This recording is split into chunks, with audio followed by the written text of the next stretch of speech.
पहेली को सुलझाना होगा कि इन चित्रों का मतलब क्या है। तभी स्काउट उस उभरे हुए चित्र पर हाथ लगाती है और जैसे वो उसे छूती है तो उसे एक विजन आता है जिसमें वो अपनी जैसी दो और लड़कियों को देखती है जिन्होंने एस्ट्रोनॉट सूट पहना होता है। इससे पहले कि वो इसे समझ पाती, एलन आकर उसे डिस्टर्ब कर देता है जिससे उसका विजन खत्म हो जाता है।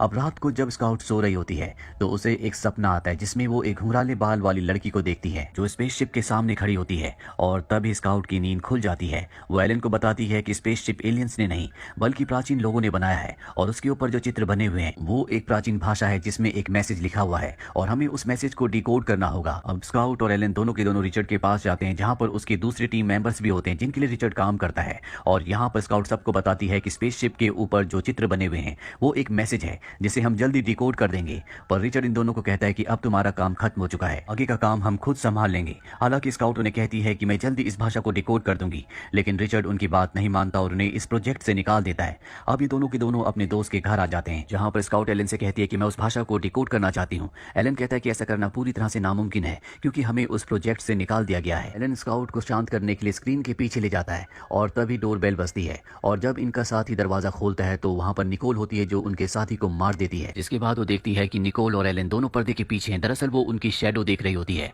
और वो पर्दे पर कई गोलियां चलाती है। वो दोनों के दोनों नीचे लेट जाते हैं और यहाँ निकोल को लगता है कि वो दोनों के दोनों मारे गए, लेकिन सच ये होता है कि वो दोनों के दोनों अब भी जिंदा होते हैं। दरअसल निकोल और रिचर्ड दोनों ये चाहते हैं कि किसी को भी उस एलियन शिप के बारे में पता ना हो, इसीलिए रिचर्ड ने अपनी साथी निकोल को इन दोनों को मारने के लिए भेजा था। वहीं रिचर्ड को दिखाया जाता है जो स्पेसशिप के हिस्से के पास पूरी की पूरी एक लैब बनाता है और उस पूरे एरिया को स्कैन करता है। और जब वो पूरा का पूरा एरिया स्कैन होता है तो रिचर्ड ये देखकर हैरान हो जाता है कि जो पिरामिड ऊपर निकला है वो स्पेसशिप का एक छोटा हिस्सा है, जबकि पूरा का पूरा स्पेसशिप जमीन के नीचे दफन है। और अब रिचर्ड उसे निकालने का काम शुरू करता है। इसी प्रोजेक्ट की जो इंजीनियर होती है वो रिचर्ड के पास आती है और उसे बताती है कि मैंने स्पेसशिप के अंदर हलचल को महसूस किया है, जो इस बात का संकेत है कि स्पेसशिप आज भी पूरी तरह से एक्टिवेट है और अगर एक बार हमने स्पेसशिप को बाहर निकाल दिया तो हो सकता है कि ये यहाँ से टेक ऑफ हो जाए। और रिचर्ड उसकी बात नहीं मानता, वो किसी भी कीमत पर स्पेसशिप को बाहर निकालना चाहता है। वहीं दूर हमें दिखाया जाता है जहाँ से स्काउट और एलन रिचर्ड के ऊपर दूरबीन से नजर रख रहे होते हैं, पर रिचर्ड कोई बात पता चल जाती है इसीलिए वो अपने आदमियों को हेलीकॉप्टर से वहां पर भेजता है। उसके आदमी इन दोनों के ऊपर गोलियां चलाते हैं जिसमें एलन की मृत्यु हो जाती है। और ठीक उसी वक्त स्काउट के घर पर नींद खुलती है जो इस सपना देख रही होती है, लेकिन कुछ ही देर बाद उसे पता चलता है कि एलन की मृत्यु हो गई। यहाँ पर स्काउट को कुछ समझ नहीं आता कि वो सपना था या हकीकत, क्योंकि वो एक ही वक्त में दो अलग अलग जगह थी। अगर वो सपना था तो एलन को जिंदा होना चाहिए जो अब जिंदा नहीं है, और अगर वो हकीकत थी तो वो अपने बेड पर कैसे जागी। वो पूरी तरह से डिस्टर्ब हो जाती है और एक रेस्टोरेंट में जाती है जहाँ पर वो अपने मोबाइल में एलन के बारे में ही देख रही होती है। तभी उसके पास एक वेट्रेस आती है और स्काउट से पूछती है कि तुम परेशान क्यों हो। स्काउट एलन के बारे में उसे सब कुछ बताती है और तभी यहाँ स्काउट को एक नंबर से कॉल आता है। इस नंबर को उसने ब्लॉक किया हुआ था, फिर भी उसे इस ब्लॉक नंबर से कॉल आ रहा होता है। देखकर वो पूरी तरह से हैरान हो जाती है। वेट्रेस उसे कहती है कि तुम अपना ध्यान रखना। और तभी यहाँ पर निकोल आ जाती है जो स्काउट को मारना चाहती है। जब वो उसके टेबल पर जाती है तो देखती है कि वहाँ पर स्काउट नहीं है। वो अपना मोबाइल फोन वहीं पर छोड़कर चली गई होती है क्योंकि इसी फोन से वो उसे ट्रैक कर रही थी। और यहाँ से निकलने के बाद स्काउट सीधा उस जगह जाती है जहाँ पर रिचर्ड है। वो पीछे से रिचर्ड को पकड़ लेती है और इससे पहले कि स्काउट रिचर्ड को मारती पीछे से निकोल आ जाती है जो उसका हाथ उसके चाकू को पकड़ लेती है। रिचर्ड अब स्काउट को मारना चाहता है और तभी उसके वैज्ञानिक का कॉल आता है और रिचर्ड को कहता है कि स्काउट को मत मारना, इस प्रोजेक्ट में हमें उसकी जरूरत है। इसके बाद स्काउट को स्कैनिंग ऑपरेटिंग रूम में लाया जाता है जो कि स्पेसशिप से बहुत पास होता है। और जब स्काउट वहां पर आती है वो एलियन शिप में बहुत ज्यादा वाइब्रेशन होना शुरू हो जाती है। अब यहाँ पर रिचर्ड समझ जाता है कि स्काउट का कोई ना कोई कनेक्शन उस एलियन शिप से है, इसीलिए वो उसे एलियन शिप के पास ले जाता है। और जब स्काउट एलियन शिप पर अपने हाथ लगाती है तो वाइब्रेशन बहुत ज्यादा होने लगती है। ऐसा लगता है जैसे स्पेसशिप अपने आप ही स्टार्ट हो रहा है। इससे पहले कि रिचर्ड कुछ कर पाता वहां की जमीन धंस जाती है और रिचर्ड उस जमीन में दफन हो जाता है। इसके बाद दरवाजा खुलता है और वहां से एक रेड रोबोट बाहर निकलता है। निकोल उस पर गन तान देती है, पर इससे पहले कि वो गोली चलाती रोबोट अपनी आंखों से लेजर बीम निकालता और उसे मार देता है। साथ ही वो स्काउट को बेहोश करके स्पेसशिप के अंदर ले जाता है और अगले पल पूरी धरती हिलना शुरू हो जाती है और स्पेसशिप जमीन से बाहर निकलकर यहाँ से टेक ऑफ कर जाता है। कुछ देर बाद स्काउट को होश आता है, वो देखती है कि वो स्पेसशिप के अंदर है। रिचर्ड भी स्पेसशिप के अंदर होता है। दोनों पूरी तरह से कंफ्यूज्ड होते हैं कि स्पेसशिप इन्हें कहाँ ले जा रहा है। और कुछ ही देर बाद स्पेसशिप चांद पर लैंड करता है, जिसके बाद रेड रोबोट वहां पर रखे हुए एक एस्ट्रोनॉट सूट को स्काउट को देती है। वो समझ जाती है कि रेड रोबोट उसे अपने साथ बाहर ले जाना चाहता है। रिचर्ड उसके कंधे पर हाथ लगता है। रेड रोबोट को लगता है कि वो उसे नुकसान पहुंचाना चाहता है, इसीलिए वो उसे पकड़ लेता है। पर इससे पहले कि वो रिचर्ड को मारता स्काउट उसे ऐसा करने से मना करती है, जिसके बाद रेड रोबोट उसे छोड़ देता है। रिचर्ड ये देखकर हैरान होता है कि स्काउट ने उसकी जान बचाई। वो स्काउट से पूछता है कि तुमने मुझे क्यों बचाया।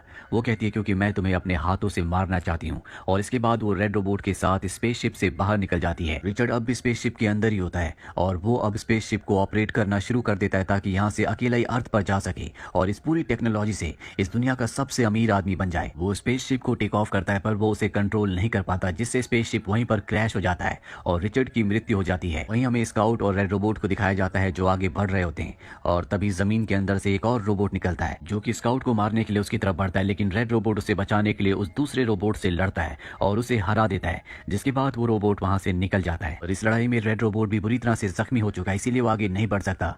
रेड रोबोट ने स्पेसशिप से एक कैप्सूल अपने अंदर रखा था और अब वो उस कैप्सूल को अपनी बॉडी से बाहर निकाल कर स्काउट को देता है और सामने मूर्ति की तरफ इशारा करता है। ये वैसी मूर्ति होती है जिस मूर्ति को इस कहानी की शुरुआत में एलन और स्काउट स्क्रीन पर देख रहे थे। यहाँ पर स्काउट समझ जाती है कि इस कैप्सूल को उसे उस मूर्ति के सर पर बने हुए सांचे में रखना होगा जो कि एक आंख की तरह होता है। स्काउट वहां पर जाती है और उस कैप्सूल को उस आंख में फिट कर देती है और जैसी वो उसे फिट करती है जमीन के नीचे से एक टेम्पल बाहर आता है। इसके बाद मूर्ति के ऊपर से रोशनी निकलती है जो पूरे चांद में फैल जाती है। यहाँ पर तूफान आने शुरू हो जाते हैं और अगले पल यहाँ स्काउट देखती है कि वो पृथ्वी पर आ गई है, इसीलिए वो अपना हेलमेट निकाल देती है। वो इस वातावरण में आराम से सांस ले रही है, लेकिन तभी वो दूर एक ग्रह को देखती है जो पृथ्वी होता है, यानी कि अब भी वो चांद पर है। वो देखकर हैरान होती है कि यहाँ का वातावरण इंसानों के लिए सांस लेने लायक बन चुका है। इसके बाद वो टेम्पल के पास जाती है जहाँ पर एक पाम का फिंगर्स का निशान होता है और जब वो उसे टच करती है तो दरवाजा खुल जाता है। इसके बाद वो अंदर जाती है जहाँ पर उसे एक इंसान दिखता है जो ब्लू लेजर लाइट्स के अंदर पूरी तरह से शांत होता है। दरअसल वो डीप स्लीप में है। यहाँ पर स्काउट को कुछ भी समझ नहीं आता और तभी उसके पीछे से एक लड़की आती है। ये वही घुंघराले बाल वाली लड़की होती है जिसे उसने अपने सपने में अपने विजन में देखा था। इसका नाम माया होता है और जब स्काउट पीछे देखती है तो वहां पर कोई भी नहीं होता, यानी कि उसके पीछे उसकी आत्मा या उसकी एक एनर्जी है जो स्काउट को बताती है कि आज से 14,000 साल पहले सितारों की वजह से कई दुनियाएं तबाह हो गई और तब हमारे ईश्वर गैरन ने मुझसे कहा कि मैं अर्थ पर जाऊं और उस कैप्सूल को लेकर आऊं जो अर्थ पर है, जिससे नई दुनिया बनाई जा सकती है। लेकिन मैं अपने काम को पूरा नहीं कर पाई, इसीलिए मैंने इस काम को पूरा करने के लिए तुम्हें चुना। दरअसल वो जिस ईश्वर गैरन के बारे में बात कर रही होती है वो वही होते हैं जो ब्लू लेजर लाइट के बीच में स्लीपिंग मोड में है। ये ईश्वर है और इन्होंने अपनी शक्ति से चांद पर ऐसा वातावरण बना दिया है जहां पर अब कोई भी इंसान रह सकता है।